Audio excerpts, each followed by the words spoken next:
마가복음 2장 13절부터 17절까지 말씀을 상고하시겠습니다. 마가복음 2장 13절부터 17절의 말씀이 되겠습니다.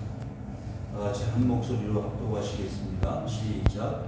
예수께서 다시 바닷가에 나가심에 큰 무리가 나왔거늘 예수께서 그들을 가르치시니라. 또 지나가시다가 알페오 아들 레이가 사방에 앉아 있는 것을 보시고 그에게 이르시되 나를 따르라 하시니 일어나 따르니라. 그의 집에 앉아 잡수실 때에 죄인들이 예수와 그의 제자와 함께 앉았으니 이는 그리스도한 사람들이만 있어서 예수를 따름이로라. 바리새인들의 세관들이 예수께서 죄인 및 세리들과 함께 잡수시는 것을 보시고 그의 제자들에게 이르시되 어찌하여 세리와 죄인과 함께 먹는가. 예수께서 들으시고 그들에게 이르시되 건강한 자에게는 의사가 쓸데없고 병든 자에게라야 쓸데있느니라. 나는 죄인을 부르러 온 것이 아니요 죄인들을 부르러 왔느니라. 아멘. 할렐루야. 아멘. 명제를 잘 쓰셨죠? 오래전에 KBS에서 남북 이산 가족 찾기를 하지 않았습니까? 그래서 30년, 40년 만에 형제들을 만나고 부모를 만나는 그런 감격의 눈물을 흘리고 그 방송을 세계에 송출하여 세계 모든 사람들이 참 감격하고 놀라는 그런 일들이 있었습니다. 명절을 맞이할 때마다 이북에 부모, 자식을 놓고 내려온 이산 가족들은 얼마나 그 아픔이 대단하겠습니까? 가고 싶어도 가지 못하고 만날 수 없는 그런 상황에서 고통의 시간을 보내고 있을 줄 압니다. 예수님께서 이 땅에 오신 이유가 무엇일까요? 묵상하는 가운데 그런 생각을 하나님 주셨습니다. 잃어버린 이산 가족을 찾기 위해서 예수님은 이 땅에 오신 분입니다. 하늘의 영광 보좌를 버리시고 이 땅에 오신 이산 가족, 그분이 바로 예수님입니다. 하는 생각을 하게 되었습니다. 누가복음 8장 21절에 보시면 누가복음 8장 21절에 보시면 이런 말씀이 있습니다. 누가복음 8장 21절에 보시면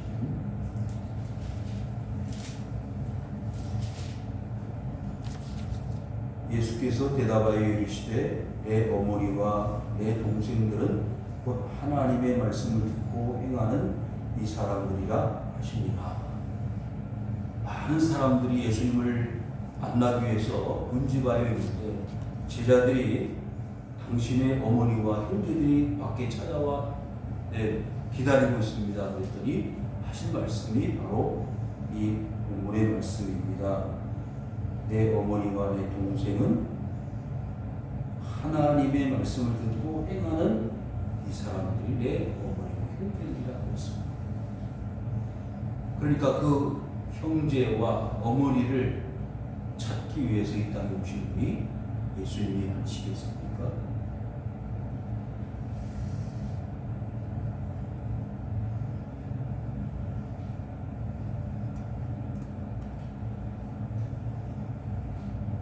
부모를 만나고 형제를 만날 때 그 마음은 어떨까요? 간절하고 최선을 다하는 거죠. 그냥 한번 찾아보고 포기하고 그만두어버리는 것이 아니라 찾을 때까지 물을 건너고 산을 넘고 들판을 지나서 그 만나고자 하는 열심을 누가 맡겠습니까? 예수님은 이 땅에 그런 마음으로 찾아오신 것입니다. 오늘 이 시간도 저희들을 찾아오신 것이고 우리들을 만나러 오신 것 아니겠습니까? 아멘. 오늘 본문에 예수님은 그 간절함을 잘 드러내 보여주시고 있습니다. 처음 예수님이 공생애를 시작하실 때, 예수님이 천국 사역을 시작하실 때 제자들을 부르시는 것으로부터 하나님의 일을 시작하셨습니다. 그런데 오늘 본문에 보시면 세리가 되는 한 사람을 부르십니다. 그 세리는 다름 아닌 레위라는 사람이었습니다. 그래서 알페오의 아들 레위라 했습니다.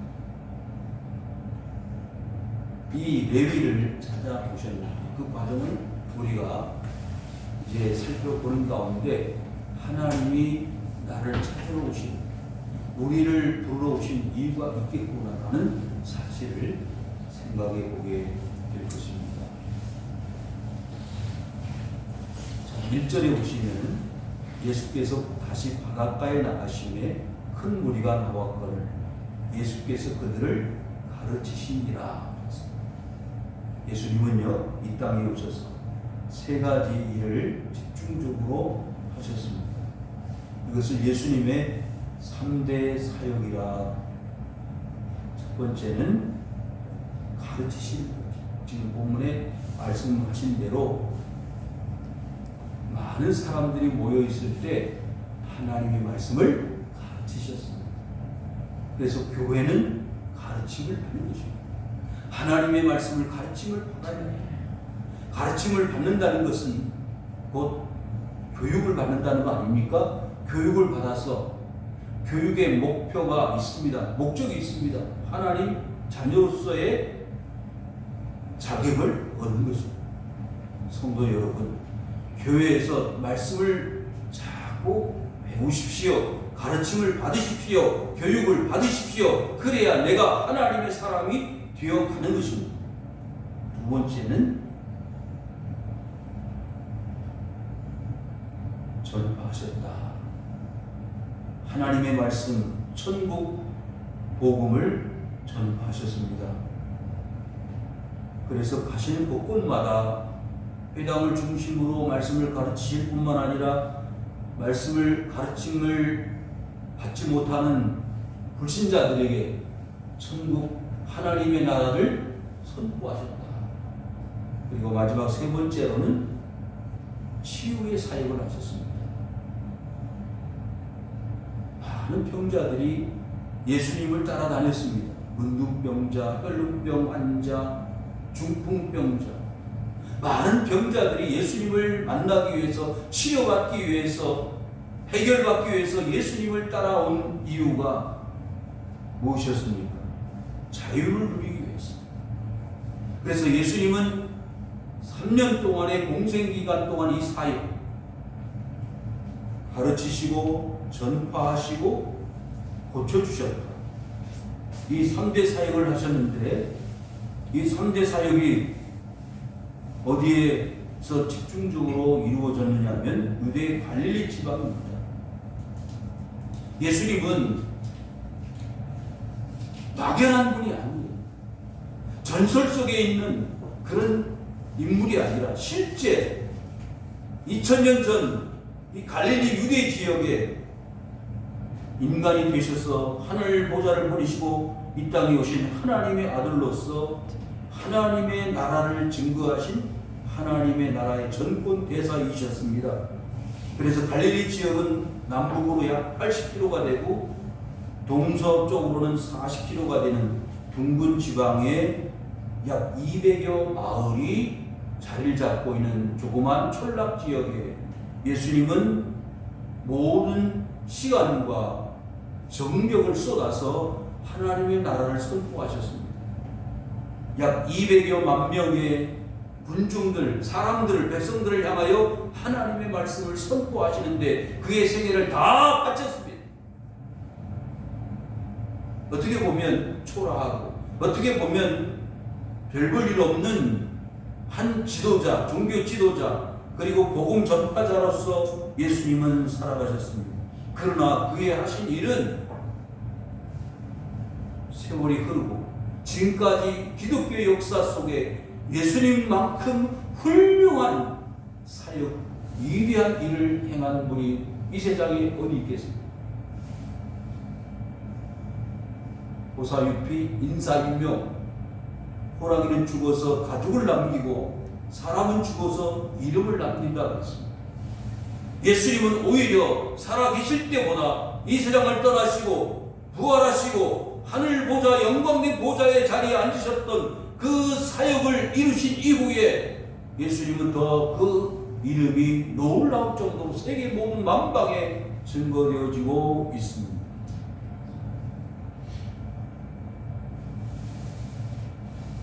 마태복음 4장 23절 예수께서 온 갈릴리에 두루 다니사 그들의 회당에서 가르치시며 천국 복음을 전파하시며 백성들의 모든 병과 모든 약한 것을 고치셨다고 했습니다. 그러니까 예수님은 이 3대 사역 가르치시고 전파하시고 고치시면서 그의 생애를 다 인간 세상 가운데에서 사셨습니다. 오늘 본문의 14절 말씀을 보십시오. 또 지나가시다가 알페와 아들 레위가 세관에 앉아있는 것을 보셨다. 그에게 이르시되 나를 따르라 하시니 일어나 따르니라 그랬습니다. 여러분, 이 알페오의 아들 레위는요, 마태복음 10장에 보시면은 세리 마태입니다. 동일인입니다. 그런데 왜 이 본문 마가복음 2장에서는 레위라고 했을까요? 사실 레위는 유대식 이름이에요. 마태는 로마식 이름이에요. 그 당시에 이 세리들은 부끄러운 직업이었습니다. 세무공무원. 그런데 이 세무공무원이 왜 부끄러웠느냐? 로마로부터 허락을 받아가지고 유대 갈릴리 지방에서 모든 사람들의 세금을 거두어서 로마에 바치는 일을 했습니다. 그런데 그 일이 뭐가 부끄러운 것입니까? 로마로부터 권한을 위임받아가지고 세금을 거두는 일이 정당한 것이면 좋았는데 부당하게 과중한 세금을 부과하고 강압적으로 세금을 거두었습니다. 예수님 당시에 인두세가 있었죠. 사람들이 머리 하나하나에 세금을 매겼다는 거죠. 그래서 예수님이 베드로에게 저 바닷가에 가서 낚시를 던져라. 그래서 그 걸려온 물고기 입 속에 세 개를 가지고 세금을 내라. 지금 말씀을 우리는 기억합니다. 이처럼 과중한 세금으로 허덕이던 그 당시 유대 지방, 갈릴리 지방에 많은 사람들이 있었습니다. 그런데 이런 로마 사람들로부터 권한을 위임받은 이 세리들이 불법적인 세금을 거두고 폭정으로 정치를 하다가 보니까 많은 사람들이 고통을 당하고 힘들어서 버거운 삶을 살게 되면서 이 세리들은 원성의 대상이 되었습니다.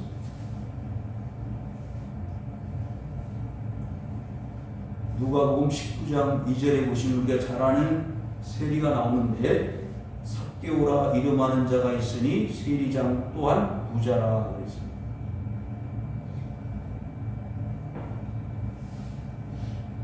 19장 누가복음 19장 7절을 보시면 무사람이 보고 수군거려 이르되 저가 죄인의 집에 유하러 들어갔도다 하더라 그랬습니다. 그러니까 보십시오. 세리는 그 당시 유대인들에게 뭐라고 정죄를 받았어요? 이미 죄인이다. 정당한 세금을 거두어 가지고 사람들에게 정당한 대우를 받는 것이 아닌 부정한 방법으로 세금을 포탈하는 세무공무원, 그 중에 세리의 장이었습니다. 대표자가 그 말이지요. 그러니까 이 삭개오라는 사람은 그 당시 그 주위에 있는 모든 사람들로부터 얼마나 손가락질을 받았겠습니까? 저 나쁜 놈, 죽일 놈! 우리 36년 동안의 일제 지배를 받을 때 그 일제 앞잡이 노릇을 했던 사람들처럼 그런 대접을 받고 살았을 거예요. 그런데 이 삭개오라는 사람이 예수님을 만나기 위해서 왔지 않습니까? 놀라운 일입니다. 19장 누가복음 19장 8절에 주여 내 소유의 절반을 가난한 자들에게 주겠사오며 만일 누구의 것을 속여 빼앗은 일이 있으면 내 갑절이나 갚겠다. 보십시오. 그러니까 삭개오가 인정을 했어요. 속여서 강제로 세금을 거두어냈다는 거예요.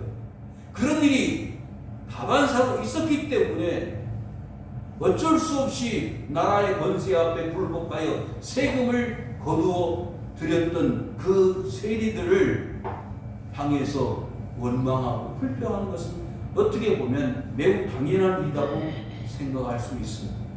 그런데 보세요. 14절로 돌아와서 알페오의 아들 레위가 세관에 앉아있는 것을 보셨다고 했어요. 그러니 예수님이 그렇게 원성의 대상인 사람 레위를 향하여 오셨다는 것이에요. 사랑하는 성도 여러분, 왜 예수님은 제자로 레위 마태를 지목하고 그를 제자로 부르실 계획을 세우셨을까요? 사람들에게 원망받는 사람, 손가락질 받는 사람을 왜 예수님은 제자로 삼으시기를 원하셨을까요? 그렇게 본다면 우리도 마찬가지 아니겠어요? 나 같은 못난 인간, 나같이 모자란 사람, 나같이 부족한 사람을 예수님은 왜 부르셨을까요? 그 이유와 목적이 있을 거 아닙니까? 누구든지 예수님 앞에는 사랑의 대상이 되는 것입니다. 긍휼의 대상이 되는 거예요. 여러분 잘 아시다시피 예수님의 족보 마태복음 1장에 보시면 그 1장에 여러 사람들의 인물이 등장하는데 그 중에 여자들의 이름이 4명 있다는 거 아시죠? 그 여자들의 이름이 4명인데 그 여자들의 이름이 부정한 여자들도 포함되어 있는 이름 아닙니까? 비셈 라합도 있어요. 유다가 그의 며느리와 관계를 맺어가지고 낳은 아들이 있잖아요. 다말이 유다 시아버지와 관계를 해서 메레스라는 아들을 낳았어요. 이런 부정한 이름들이 예수님의 족보에 떡하니 자리 잡고 있는 이유가 무엇입니까? 그와 같은 인간들의 역사 속에 예수님이 찾아오셨다는 거예요. 부정하고 더럽고 추악하지만 그 불쌍한 영혼들을, 그 인간들을 살려내시기 위해서 예수님은 찾아오셨다는 것입니다. 사랑하는 성도 여러분, 내가 하나님의 은혜를 거절할 이유는 아무것도 없는 거예요. 내가 하나님 앞에 나오지 못할 이유는 아무것도 없는 거예요. 말씀을 전할 때, 말씀을 선포할 때 나는 예수 안 믿는다, 나는 교회 안 간다, 그렇게 말하는 세상 사람은 아무도 없는 거예요. 세관에 앉아있는 그 레위가 예수님 불쌍히 보여줬던 것입니다. 나를 따르라.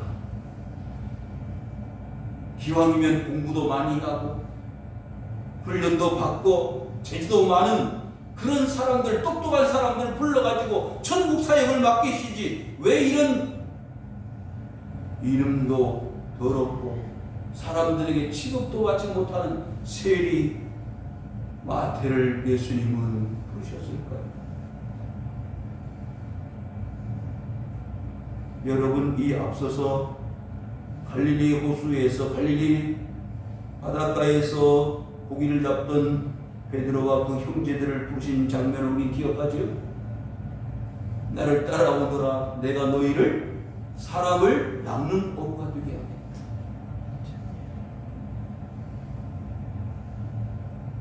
어떻게 보면 고기 잡는 어부는요, 그물을 버리고 예수님 쫓아가면 그것도 쉬운 일은 아니지요. 그렇지만 그물 내려놓고 따라가면 돼요.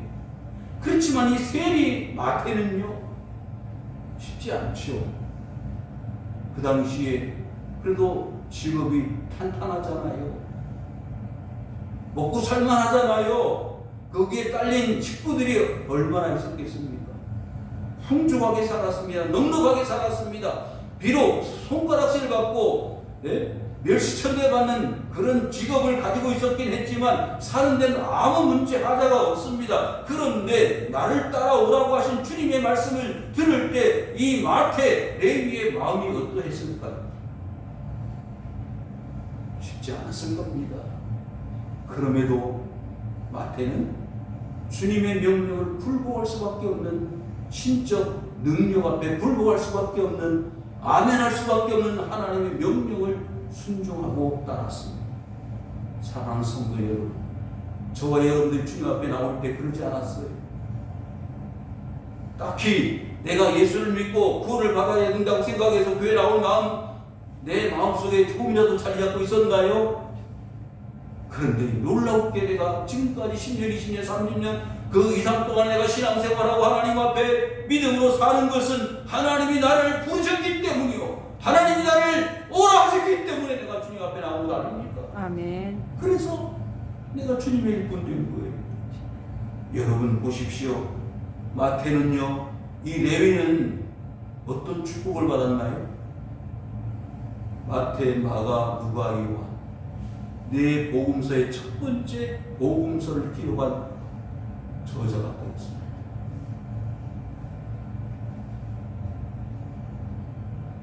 주님 앞에 귀한 것을 버리고 내려놓고 주님을 따르면 더 큰 은혜와 상복이 우리에게 주어진다는 놀라운 축복의 메시지가 여기에 기록되어 있는 것 아닙니까? 15절 오늘 본문 말씀 보십시오. 그의 집에 앉아 잡수실 때에 많은 세리와 죄인들이 예수와 그의 제자들과 함께 앉았으니 이는 그러한 사람들이 많이 있어서 예수를 따르미로라.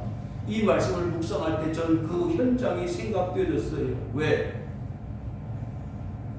여러분 지금 살기 힘들다 그러잖아요. 어렵다 그러잖아요. 그런데 그 당시에는요, 대부분 사람들이 먹고 살기 힘들었어요. 호구지책이 어려웠단 말이에요. 그러니까 대부분 10명이면 7, 8, 9명이 다 먹고 살기 힘든 때였어요. 그런데 그렇게 힘든 때에 뭐가 있었다고요? 세리들이 있었어요. 로마의 앞잡이 역할을 하는 사람들이 어떻다고 그랬어요? 많았다고 그랬어요. 그러니까 먹고 살기도 허덕허덕거리는데 거기다가 세금까지 걷어가 버리면 얼마나 살기 힘들었겠어요. 그러니까 누가 필요한 거예요? 돕는 자가 필요한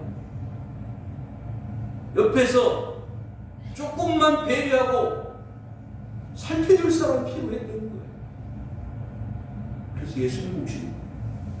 사랑하는 성도 여러분, 지금 코로나 때문에 얼마나 힘들어요. 3만 명? 확진자가 3만 명 나온다는데 10만 명이 나올 수도 있다는 거예요, 하루에. 여러분, 두려움 있잖아요. 염려가 있잖아요. 공포가 있잖아요. 나도 코로나 걸리면 어떡해. 그래서 예수님이 오신 거라니까요.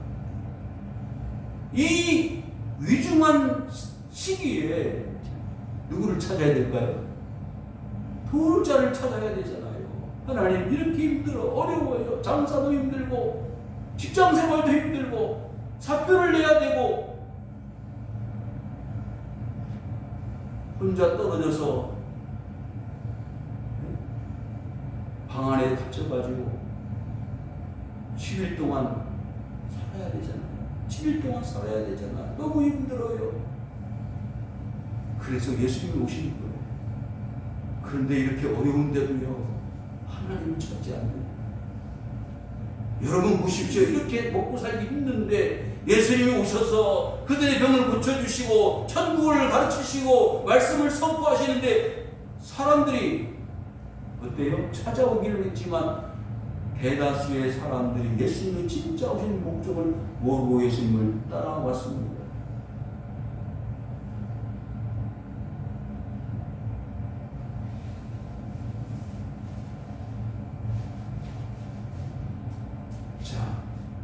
그런데요, 예수님은 관심의 대상이 부자들, 권세 있는 사람들, 힘 있는 사람들이 관심이 별로 없으셨어요. 주로 이렇게 소외당하고 고통당하고 멸시천대 받는 사람들에게 예수님은 관심이 많으셨어요. 세리, 창기, 그리고 문둥병자, 나병환자, 사회에서 대접받지 못하고 사람 취급받지 못했던 이런 사람들에게 예수님은 찾아가셨습니다. 사회적으로 왕따를 당하고 정말 살고 싶은 마음이 조금도 없는 그런 사람들에게 예수님은 찾아가신 것입니다. 그러니까 많은 유대인들이 그 당시 종교 지도자들이 예수님을 못마땅하게 여기고 받아들이기 쉽지 않았던 이유는 뭐냐면 예수님의 관심의 대상이 그런 데 있었기 때문입니다. 자기들하고 같이 손을 잡고 일을 했으면 아마 그러지 않았을지 몰라요. 그런데 더럽다 그러고 죄인 취급하고 사람 같지 않은 사람들하고 어울려 다니니까 종교 지도자들, 대제사장이나 장로들이나 이 바리새인들은 예수님을 받아들일 수가 없었던 것입니다. 로마 사람들은요, 그 전 지배하는 모든 식민지를 통치할 때 모든 자유를 주었어요. 자유를 주었지만 두 가지는 자유를 주지 않았습니다. 하나는 세금이고요. 재판이 있는데 재판도 일반적인 재판은 다 막혔습니다. 그래서 유대인들이 사내들인 공회가 있었죠. 70명의 사내들인 공회에서 일반적인 재판은 다 했는데 무슨 재판을 허락하지 않았나요? 사형죄. 그래서 사형을 행할 수 있는 권한은 사내들인 공회가 허락하지 않았어요. 그래서 예수님께서 재판을 받으실 때에 사내들인 공회에서 이미 결론이 났습니다. 뭐라고? 사형에 해당합니다. 왜? 유대인들은 두 가지 불경죄가 있었습니다. 하나는 신성모독, 하나님을 모독하거나, 두 번째는 성전모독. 그런데 자신을 뭐라고 했어요? 하나님의 아들이라고 했어요. 두 번째는 성전을 허물어라. 그러면 내가 며칠 만에? 3일 만에 세울 것이다. 그것은 성전을 말한 게 아니고 예수님이 죽으셨다가 3일 만에 부활하실 것을 말한다는 것을 우리는 알고 있습니다. 성전을 모독했다는 거예요. 그래서 이미 결론을 났는데 그 사형을 행하려고 하니까 그 권한을 누가 가지고 있다고요? 로마 사람들이 가지고 있는 거예요. 그 당시 그 지역을 통치하고 있었던 총독이 누구냐? 빌라도입니다. 빌라도에게 그 허락을 하고자 했던 것입니다. 마태복음 27장 1절에 새벽에 모든 제사장과 백성의 장로들이 예수를 죽이려고 함께 의논하고 결박하여 끌고 가서 총독 빌라도에게 넘겨주니라.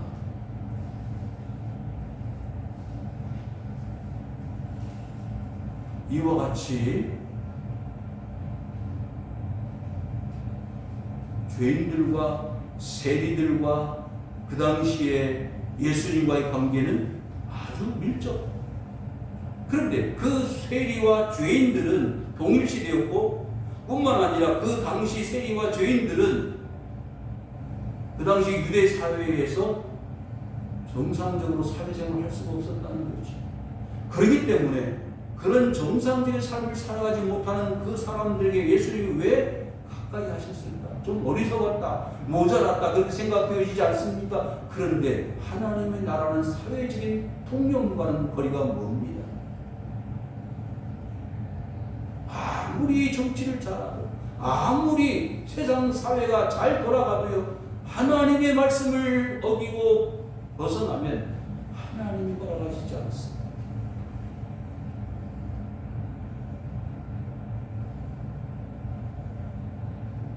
요즘 문제가 되는 차별금지법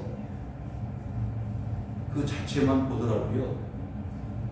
허락이 안 돼요. 왜 허락이 안 되느냐? 우리 기독교 양심상, 신앙 양심상 허락이 안 되는 것은 남자와 여자가 공평하다, 동등하다 그러는데 그 마음속에 있는 사람들의 욕심이라는 게 공평하지 않기 때문입니다. 사람을 보면, 물질을 보면 뭐가 생겨요? 욕심이 생깁니다. 그래서 그 욕심을 가지고 죄성을 가지고 있는 우리 자신들이 아무리 남자와 남자, 여자와 여자, 남자와 여자가 공평하다 할지라도 욕심을 가지고 있는 이상은 공평할 수가 없는 거예요. 어떻게 그것을 차별금지법을 만들어서 똑같이 한다고요? 세금을 정상적으로 거두어요. 세리들을 세워가지고 세금을 거두라고 했는데 그 세리들이 어떻게 했어요? 비정상적인 방법으로 세금을 거두니까 문제예요. 그건 로마에서 허락하지 않는 권한밖에 일이 아닙니까? 그런데도 그렇게 했어요. 나라에서 법을 만들어서 집행을 하는데 국민들이 허락하지 않는 법을 국회에서 통과시켜가지고 법을 집행하는 거 있잖아요. 그것은 국민들이 원하는 게 아니에요.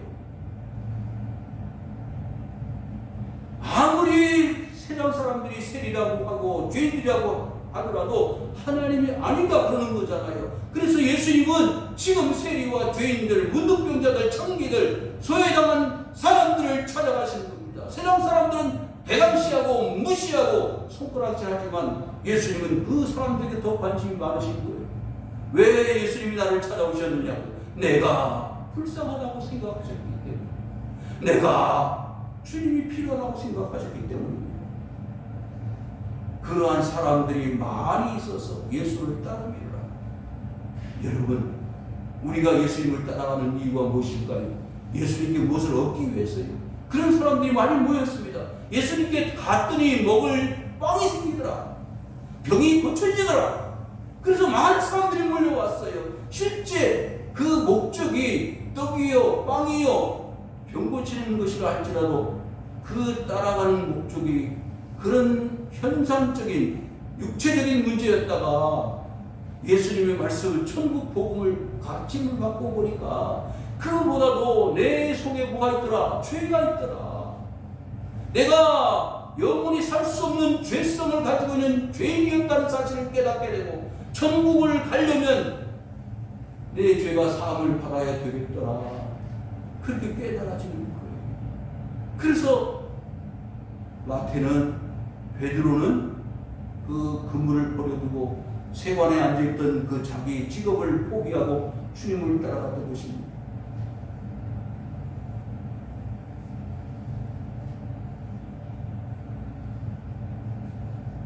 로마서 1장 28절에 무엇이 그러면 우리에게 있어서 문제일까요?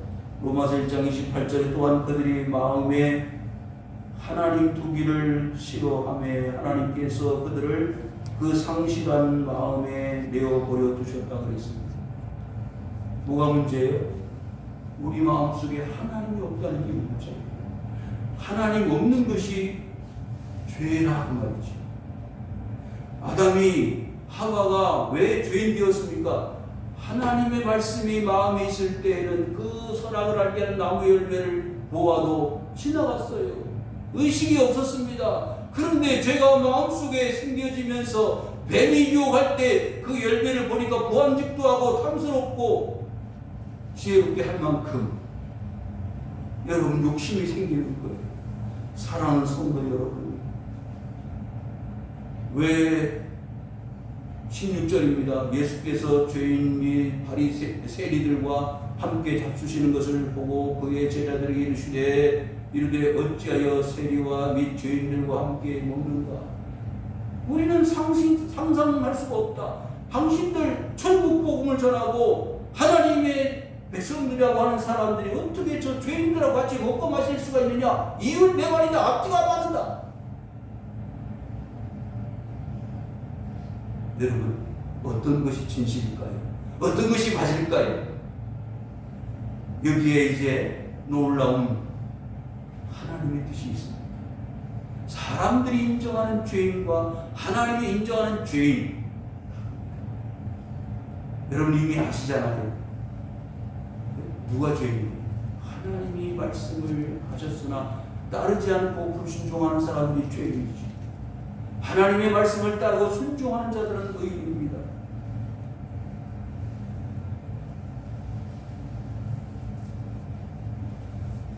창세기 3장 6절에 여자가 그 나무를 본즉 먹음직도 하고 보암직도 하고 지혜롭게 할 만큼 탐스럽기도 하였다. 여러분, 이 하와와 아담이요 그 열매를 먹고 나서야 비로소 자기가 옷을 벗은 줄 알았어요. 자기들이 먹고 있었다는 사실을 언제 알았다고요? 그 열매를 먹고 난 다음에 알았다는 거죠. 죄의식은요, 이와 같이 부끄러움을 느낄 때, 수치스러움을 느낄 때 죄가 있었다는 사실을 알게 되었어요. 그 전에는요, 하나님의 말씀이 있으니 부끄러움이 없어요. 수치스러움이 없습니다. 여러분, 죄가 우리 속에 들어오면 그때부터 죄인이 되는 거예요. 그러니까 이 사람들은 스스로 자신들이 의인이라고 생각했고, 율법을 지키고 하나님의 말씀을 따른다고 순종한다고 지금까지 모든 절기를 지키고 성전에 와서 제사를 드리면 그거 자체로 의로워진다고 생각을 했으나 그것은 주님이 원하시는 의가 아니었습니다.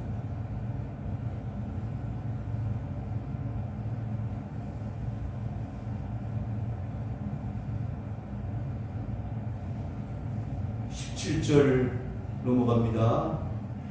건강한 자에게는 의사가 쓸데없고 병든 자에게라야 쓸데있느니라. 나는 의인을 부러운 것이 아니요 죄인을 부러 간도라.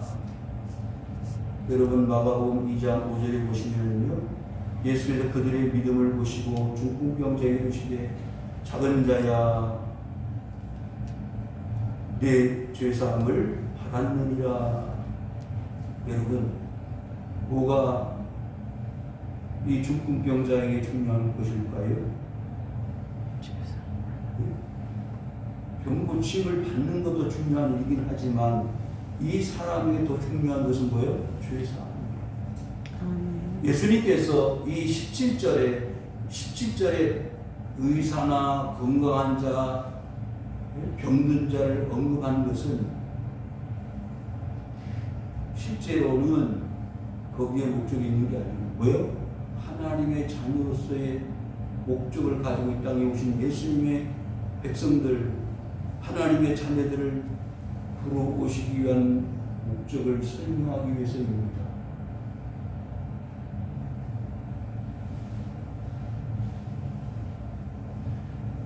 그러나 예수님은 병을 고치시는데 모든 걸 투자하지 않으셨습니다.